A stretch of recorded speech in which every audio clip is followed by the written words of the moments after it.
Hello friends, कैसे हैं आप लोग। मैं आशा करता हूँ आप सभी लोग स्वस्थ होंगे। दोस्तों, हम लोग इस वीडियो में बात करने वाले हैं इकोनॉमिक डेवलपमेंट को लेके। और जब हम बात करते हैं इकोनॉमिक डेवलपमेंट तो आप लोग जानती हो कि काफ़ी सारे इकोनॉमिस्ट हैं, काफ़ी सारे अर्थशास्त्री ऐसे हुए हैं जिन्होंने इकोनॉमिक डेवलपमेंट को डिस्कस किया है।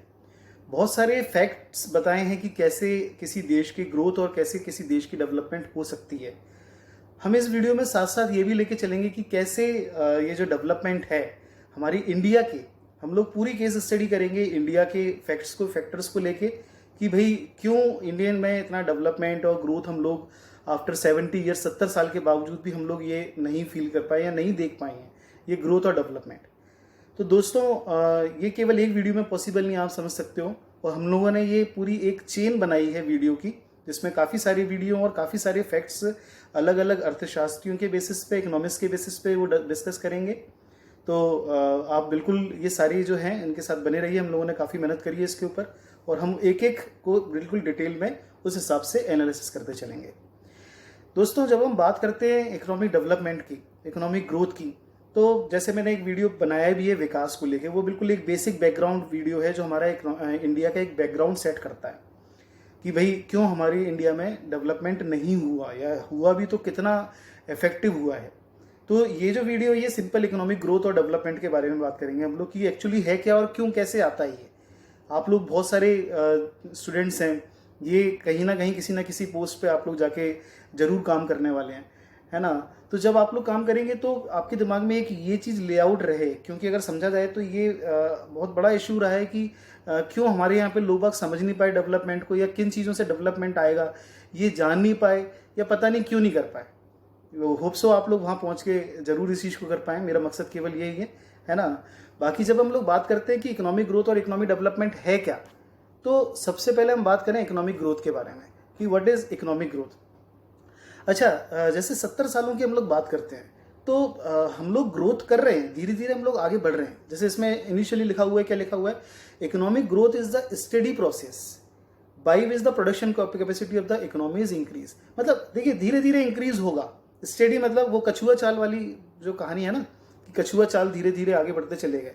दोस्तों, मुझे तकलीफ इस बात की होती है जब मैं सोचता हूँ कि हम लोग कछुए की चाल से चल रहे हैं, नो डाउट, लेकिन मतलब शायद वो भी नहीं चल पाए, क्योंकि आप बहुत सारे ऐसे फैक्टर हुए हैं, है ना, कि मतलब हम लोग क्राइसिस में आए, बहुत सारी परेशानियों में घिरे, और कभी वॉर, कभी इकोनॉमिक प्रॉब्लम्स। तो इसके चक्कर में हम लोग वो नहीं कर पाए। स्टडी प्रोसेस मतलब मैं अगर बात करूँगा, कछुए चाल से हम लोगों को आगे बढ़ना है। और आगे कैसे बढ़ना है, इसके लिए फर्स्ट स्टेप में जो बात होती है वो होती है production capacity of the economy increase.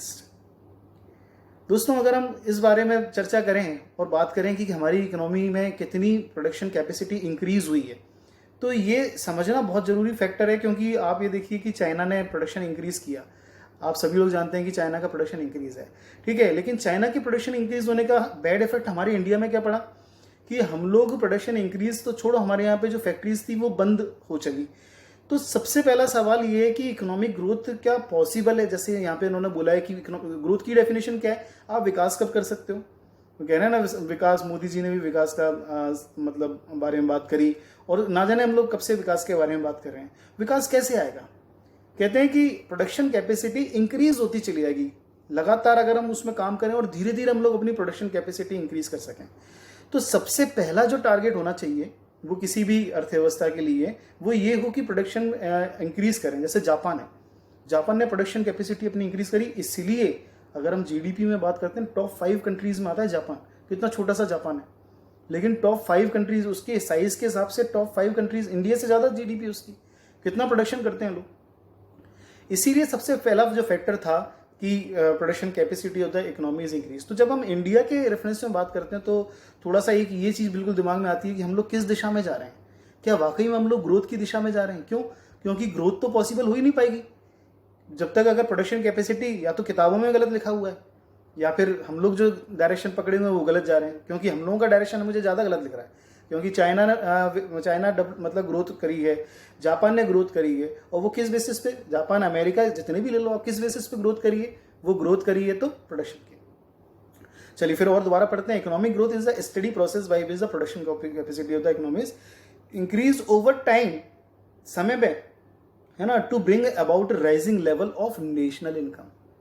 ऐसे प्रोडक्शन इंक्रीज करना है कि हमारी देश की राष्ट्रीय आय इंक्रीज हो चले, प्रोडक्शन लेवल इंक्रीज हो और प्रोडक्शन लेवल के साथ साथ हमारे देश की इनकम, नेशनल इनकम है ना, वो इंक्रीज हो। कई बार क्या होता है कि दोस्तों यहाँ पे ये चीज़ हो जाती है कि हम लोग बोलते हैं प्रोडक्शन इंक्रीज हो गया।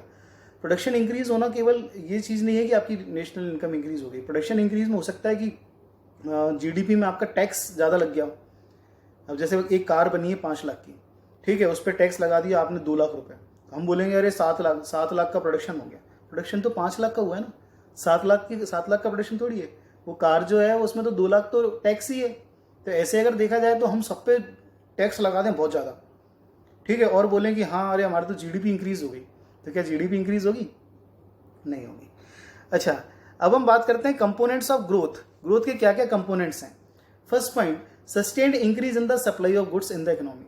हमारी इकोनॉमी में जो सप्लाई ऑफ गुड्स है वो बहुत अच्छी होनी चाहिए, काफ़ी बढ़िया वो होनी चाहिए। अच्छा, अगर मैं इसके इस रेफरेंस में बोलूँगा कि एक चेन ऐसी होनी चाहिए कि जो इकोनॉमी में सप्लाई है वो सप्लाई कहीं ना कहीं इंक्रीज कर सके। तो आप देखिए ये चीज़ देखिए, जब से थोड़ा सा अगर आप महसूस करेंगे, मैंने जोमेटो का यहाँ पे लिया हुआ है ना, एग्जाम्पल लिया हुआ है, तो आप एक चीज़ फील करोगे कि जब से जोमेटो आया है, जब से स्विगी आई है, जब से अमेजन, मतलब इस प्रकार की कंपनी आई है जो आपको होम डिलीवरी कर रही है या चीज़ें। अच्छा, रेस्टोरेंट्स का बिजनेस बढ़ा है ना, ये जोमेटो वगैरह से एकदम से अगर देखा जाए तो काफ़ी ज़्यादा एलोबरेट होना चालू हुआ जब से ये कोरियर वगैरह ये सब जो एकदम से इतना इम्प्रूव हुआ है। तो जब से हमारे बिजनेस बढ़ रहे हैं धीरे धीरे, मतलब अगर देखा जाए तो ये एक बहुत बड़ा इम्पैक्ट करते हैं। जैसे ये एकदम जोमेटो इंक्रीज हुआ है, सप्लाई चेन इंक्रीज होती है ना, तो उससे क्या होता है कि हम लोगों की पहुंच बन जाती है। मतलब खाना आ रहा है आपके घर पे आ रहा है ना, आप लोगों को ज़्यादा उसमें कष्ट करने की जरूरत नहीं, कोई भी सामान आ रहा है घर पे आ रहा है। तो जब इस प्रकार की अप्रोच होती है ना, तो इस प्रकार की अप्रोच से ऑब्वियस सी बात है कि प्रोड्यूसर्स को भी मिलता है मोटिवेशन, यार हम माल बनाए बेचने के लिए हैं और लोगों के घर तक हमारे पास, हमें ज़्यादा एफर्ट्स नहीं करने। क्योंकि मैं आपको लिटरली बता रहा हूँ, एक प्रोड्यूसर कैसे सोचता है, प्रोड्यूसर ऐसे सोचता है कि यार मैं माल तो बना लूंगा लेकिन लोगों तक कैसे पहुंचेगा। लेकिन अगर आपकी सप्लाई चेन अगर दमदार है, ग्रोथ अगर आपको करना है, डेवलपमेंट करना है, तो आपकी सप्लाई चेन बहुत ज़बरदस्त होनी चाहिए। और ये थोड़ा सा हमारे इंडिया में लेट आई है। 70 साल बाद अगर मैं बोलूँगा कि इस प्रकार की सप्लाई चेन हम लोगों ने डेवलप करी है, तो सरकार को एक इस जगह थोड़ा सा सप्लाई चेन को लेके एक वो करना पड़ेगा। हालांकि हमारा जो ट्रांसपोर्टेशन सिस्टम है, वो ट्रांसपोर्टेशन जो सिस्टम है काफ़ी बढ़िया है। वो हम लोग लेह लद्दाख तक और काफ़ी इंटीरियर एरियाज तक हम लोग माल पहुंचा रहे हैं, सप्लाई कर रहे हैं। लेकिन फिर भी हमें यहाँ पे ज़रूरत है कि हम थोड़ा सा इसको और एलाबोरेट करें, क्योंकि जितना एलाबोरेट करेंगे उतना हमारा डेवलपमेंट होगा। हमें ये चीज़ समझनी होगी, ठीक है। सेकेंड पॉइंट हम लोग बोलते हैं एडवांसिंग टेक्नोलॉजी। हम लोगों को टेक्नोलॉजी इंक्रीज कर देना चाहिए। टेक्नोलॉजी से हम लोग 1991 तक हाय तौबा करते आए। तब तक ये सोच ऐसी बनी रही, कैसी कि भाई कंप्यूटर आएगा तो पता नहीं लोगों का क्या होगा। एक कंप्यूटर कहते थे, एक कंप्यूटर 100 लोगों का काम करेगा। अब जब एक कंप्यूटर 100 लोगों का काम करेगा, बाकी 99 लोग क्या करेंगे? ऐसे हम लोग टेक्नोलॉजी से डरते रहे। लेकिन आप एक चीज़ नोटिस करना कि जब से ये टेक्नोलॉजी इंप्रूव हुई है, लोगों के हाथ में मोबाइल आ गया, इंटरनेट, एंड्रॉयड मोबाइल जब से आए हैं, तब से लोग बाग फिर भी एडवांस होते चले जा रहे हैं। उनको इन्फॉर्मेशन कह लो, उनको नॉलेज कह लो, या फिर कई ऐसे मैं बिजनेस फैक्ट्स देखता हूँ कि जहाँ पे मतलब बहुत इजीली अवेलेबल है। आजकल तो एजुकेशन भी चल रही है, देखिए कोरोना के टाइम पे एजुकेशन भी लोगों के मोबाइल में पहुँच गई। तो इस प्रकार से बहुत सारी चीज़ें मतलब कहीं ना कहीं देखा जाए तो वो चीज़ मतलब हुई है। तो टेक्नोलॉजी अगर आपकी इंक्रीज, आपको ग्रोथ के लिए सबसे पहली चीज़ सप्लाई इंक्रीज करो, आप फिर अपनी टेक्नोलॉजी इंक्रीज करो। तो ग्रोथ के लिए ये कुछ चीज़ें हमें जो हैं वो करना जरूरी है। थर्ड पॉइंट है institutional ideological adjustment must be made to affect the proper use of innovations. अच्छा, बड़ा ये बड़ा मैं यहाँ थोड़ा सा हमेशा फील करता हूँ कि हमारे एजुकेशन सिस्टम में कितनी कमी है। हम लोग इंजीनियर्स तो बना रहे हैं, लेकिन इंजीनियर्स, कितने इंजीनियर्स ड्रोन बना रहे हैं, है ना, कितने इंजीनियर्स काम कर रहे हैं एक्चुअली। क्या हमारे यहाँ पे जो एजुकेशन सिस्टम है वो, मतलब यहाँ पे हमने बात करी इंस्टीट्यूशनल्स की, हम लोग लिटरली जो इंस्टीट्यूशंस हमें एजुकेशन दे रहे हैं वो प्रैक्टिकल नॉलेज नहीं है, या वो प्रैक्टिकल एस्पेक्ट्स नहीं। मैंने अभी जैसे आपको बात करी, देखिए इकोनॉमिक ग्रोथ और डेवलपमेंट आप जब पढ़ रहे हो तो ऐसी बात नहीं है कि आपके जो सीनियर्स हैं या फिर जो इतनी हाई पोस्ट पे बैठे होंगे वो ग्रोथ और डेवलपमेंट के बारे में पढ़ के नहीं गए। तो यहीं से एक फैक्टर बात आ जाती है सामने की, यार वो अगर वो ग्रोथ और डेवलपमेंट के बारे में पढ़ के गए तो उन्होंने अप्लाई क्यों नहीं किया, क्यों नहीं अप्लाई किया? और आज हमारा देश तरस क्यों रहा है इस ग्रोथ और डेवलपमेंट की? हम लोग मतलब क्यों? अच्छा, आप कितने छोटे छोटे फैक्टर्स पे बात करनी है। हम लोग सप्लाई चेन के बारे में हम लोग बात नहीं कर, हमने सोचा ही नहीं, मतलब क्यों? क्योंकि हम लोगों ने पढ़ाई ऐसी करी कि जो कि बस पास होने के लिए थी, और उसके बाद फिर हम लोगों ने वो उस पढ़ाई को अप्लाई करना नहीं सोचा। एक पढ़ाई का मकसद बेटा जब पूरा होता है जब आप उसकी जो सोच है, उसकी ज़रूरत है, जब आप उसको अप्लाई कर पाते हो।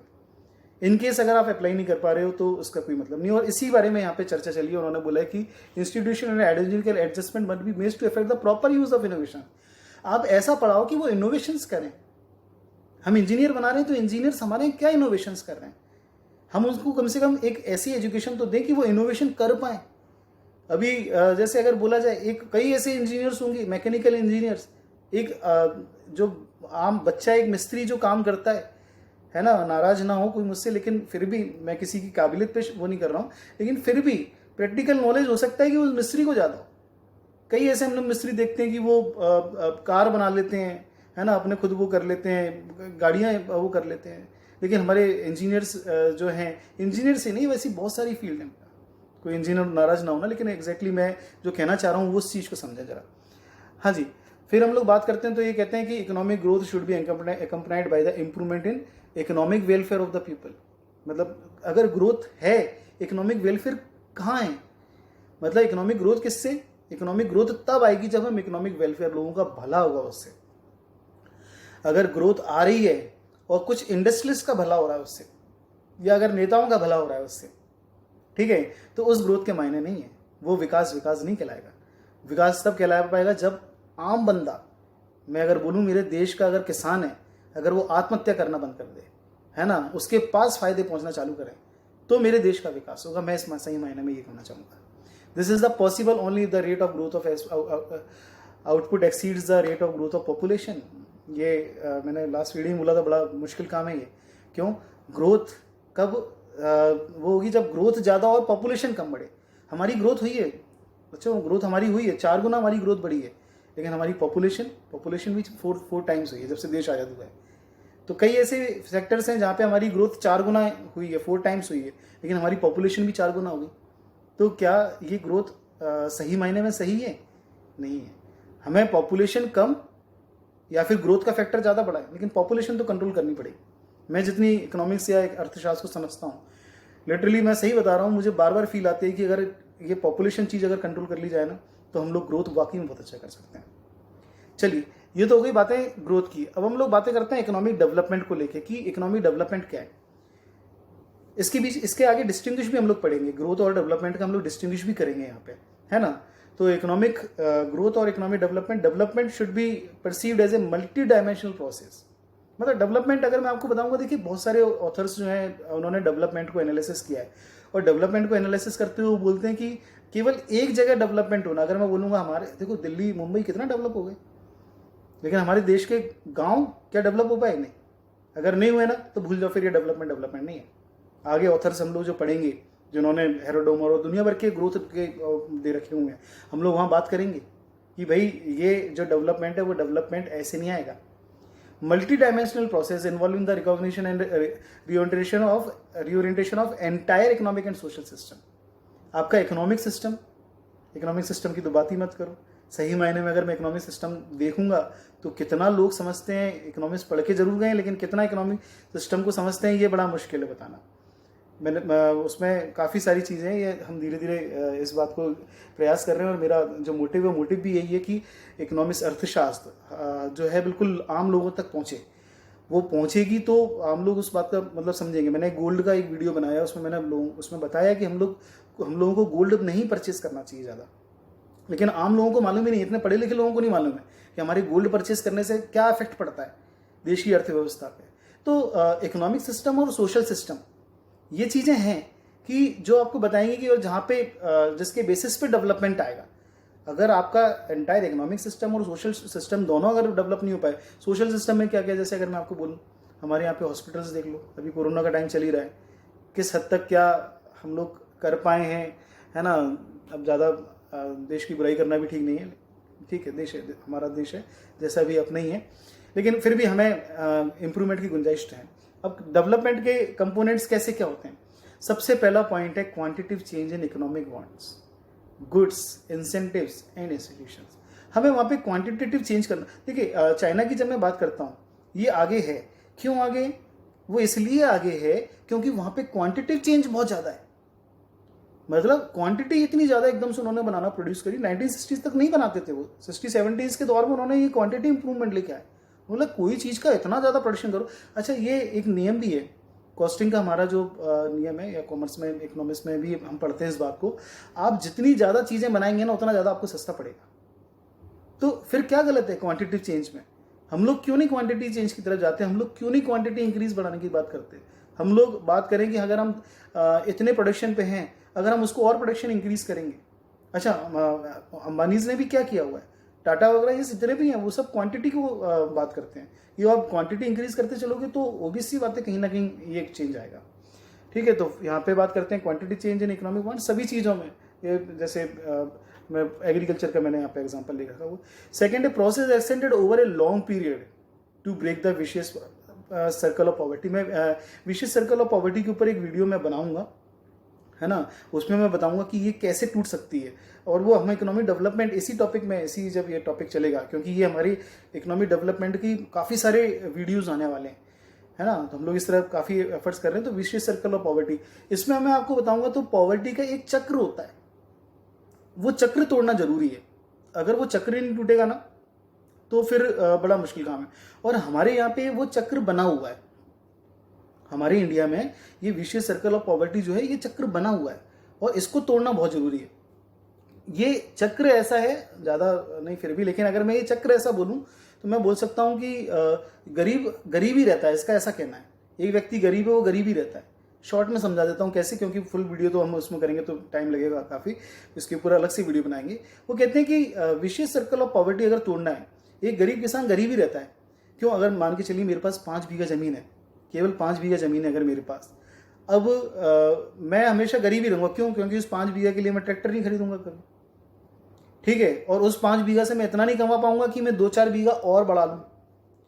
मैं क्या करूँगा, पूरी लाइफ टाइम उस 5 बीघा में। अच्छा, उसकी मोह माया मुझे छोड़ के नहीं जाने देगी, जमीन माए कैसे बेच के चला जाऊँ, है ना, वो भी संभव नहीं है। इसलिए मैं वहीं 5 बीघा में अपनी पूरी जीवन निकाल दूंगा। अच्छा, अब वो 5 बीघा मैं ट्रैक्टर नहीं खरीदूंगा तो मेरे बच्चे भी मेरी मदद कराएंगे, मेरी वाइफ भी उसमें मदद कराएगी। 5 बीघा ज़मीन के लिए बच्चे भी वही सीखेंगे और फिर अल्टीमेटली बच्चे भी वही उसी चक्र में फंस जाएंगे, वो साइकिल में फंस जाएंगे।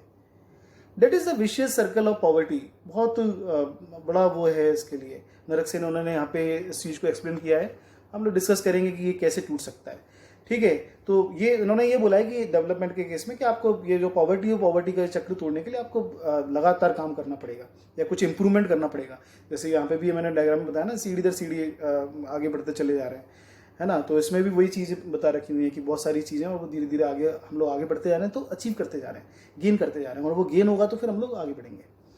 Increase in the real per capita income of a country over a long period of time. Per capita income increase होना चाहिए। हमारे देश में बहुत सालों तक पर कैपिटा इनकम इंक्रीज नहीं हुई है, अभी रिसेंटली में अच्छी इंक्रीज हुई है। अभी जो रिसेंटली जो पर कैपिटा इनकी इंक्रीज हुई है, तो उसका हमें फैक्टर भी देखने के लिए मिला। क्यों? अच्छा, रिसेंटली आप देखो सप्लाई चेन इंक्रीज हुई है, ठीक है, सप्लाई चेन इंक्रीज होने की बात हो रही है। क्वांटिटी चेंज में भी हम लोग थोड़ा बहुत जो भी है, कम से कम उसमें क्वांटिटी चेंज की तो बात कर रहे हैं। जैसे मारुति होगी, क्वांटिटी चेंज लेके आ रहे हैं, क्वांटिटी में बहुत ज़्यादा सोल्ड आउट करते हैं, ठीक है, तो सप्लाई चेन इंक्रीज हुई है, क्वांटिटी चेंज, मतलब अगर ये आएंगी, टेक्नोलॉजी इंक्रीज हुई है, हमारे इंस्टीट्यूशनल चेंजेस आने लगे हैं, तो अगर ये चीज़ें आएंगी तो ऑब्वियसली बात है कि हमारी पर कैपिटा इनकम इंक्रीज होगी। और अगर ये पर कैपिटा इनकम इंक्रीज होती चली गई काफ़ी लंबे समय तक, तो फिर डेफिनेटली हमारे पास डेवलपमेंट आएगा। तो डेवलपमेंट करने के लिए ये कुछ कंपोनेंट्स हैं, है ना, जिससे हम लोग डेवलपमेंट होते हैं। देखिए, एक तरफ वो है ना, एक तरफ काफ़ी हेल्दी बंदा खड़ा हुआ है और दूसरी तरफ बेचारा गरीब किसान खड़ा हुआ है, और उसको आप डिवाइड बाई 2 कर दोगे। अब एक बंदा 1 लाख कमा रहा है, दूसरा बंदा केवल 10,000 कमा रहा है। अब आपने उसको डिवाइड बाई 2 कर दिया, एवरेज इनकम कितनी आ गई? 55,000। आप बोलोगे यार मजा आ गया यार, सब लोग 55,000 कमा रहे हैं इंडिया में, लेकिन ऐसा नहीं है। एक बंदा तो 1 लाख कमा रहा है और दूसरा बंदा तो केवल 10,000 कमा रहा है। एवरेज 55,000 कैसे पहुंच गया? इसी के चलते तो दिक्कत है।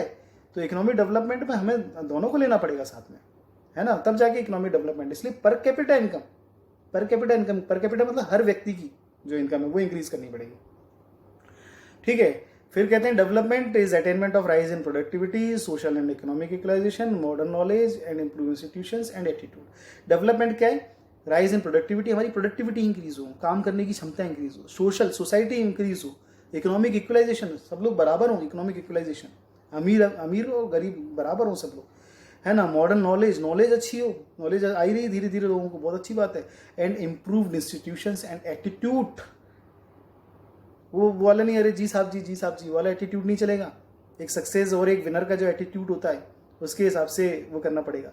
It helps people self sufficient and self reliant.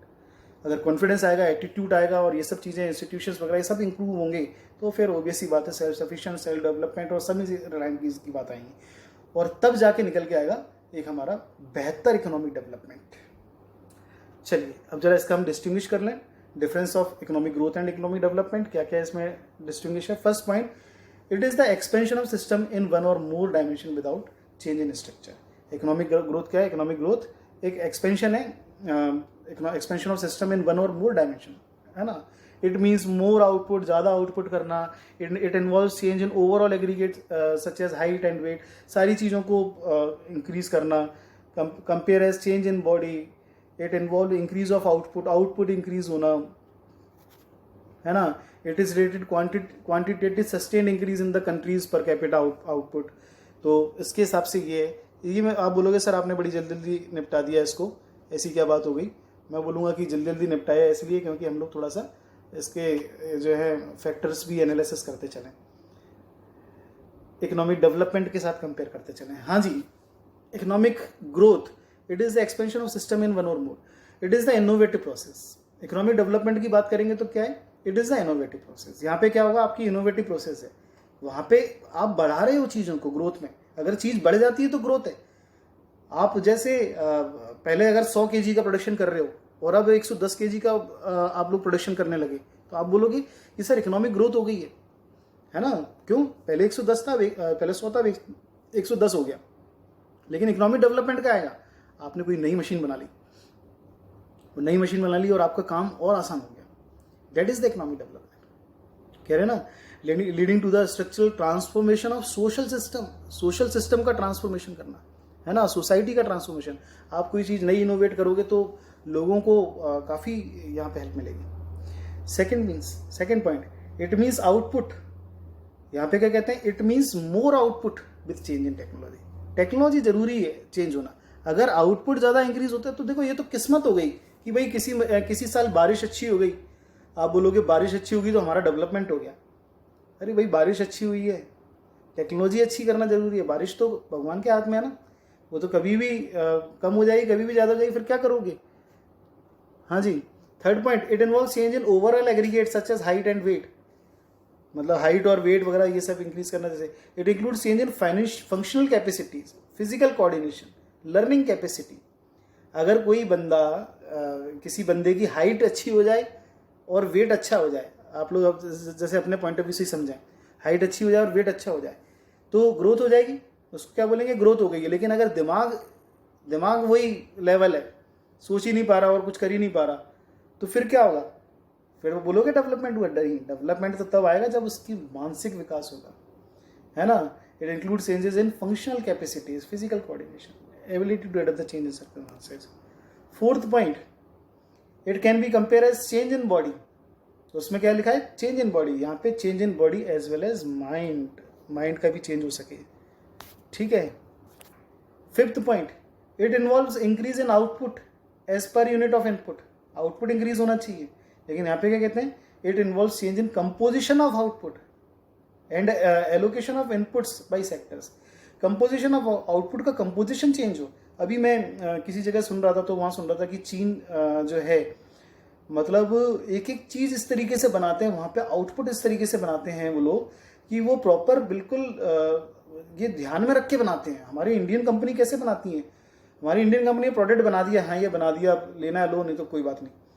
Chinese जो प्रोडक्ट बनते हैं वो प्रोडक्ट बिल्कुल ध्यान में रख के बनते हैं, एक एक सुविधा के हिसाब से बनते हैं कि अगर ये चीज़ है, अब देखो ना कि वो एक ही पेन में ना जाने कितने आइटम करके दे देते हैं, सारी चीज़ें। मतलब वो यूज़र उसको किस तरीके से बेहतरीन यूज़ कर सके, है ना, ये उसके बारे में सोचते हैं। वो लोग सोचते हैं, कल्पना करते हैं, इमेजिनेशन करते हैं कि कैसे बेहतर हो सकता है वो प्रोडक्ट। तो ये ज़रूरी है। और इसके बाद it is related to quantitative, और यहाँ पे it is related to quantitative change in economic wants, growth and incentive and institutions. वहाँ पे पर कैपिटा हो रहा है, लेबर फोर्स में, कंजम्पशन में इंक्रीज है। यहाँ पे हम लोग बात कर रहे हैं गुड्स, इंसेंटिव्स, इंस्टीट्यूशंस की, इसमें इंक्रीज होने की। तो दोस्तों होप सो आपको ये वीडियो पसंद आया होगा, जिसमें हमने इकोनॉमिक ग्रोथ और इकोनॉमिक डेवलपमेंट को लेकर बात करी है। हम लोग आने वाली जो सीरीज़ है, काफ़ी वीडियोस हम लोग इकोनॉमिक डेवलपमेंट और ग्रोथ को निकालने वाले हैं। तो हम लोग जैसे हमने इंडिया के फैक्ट्स में आज हम लोग बात करी है, रेफरेंस में बात करी है, वैसी ही सारी चीज़ों को हम लोग बात करने वाले हैं। तो दोस्तों अगर ये वीडियो आपको पसंद आया तो डेफिनेटली शेयर करें, लाइक करें और सब्सक्राइब तो ज़रूर करें, है ना, क्योंकि अभी काफ़ी सब्सक्राइबर की हमें ज़रूरत है। ठीक है दोस्तों, थैंक्स फॉर वॉचिंग।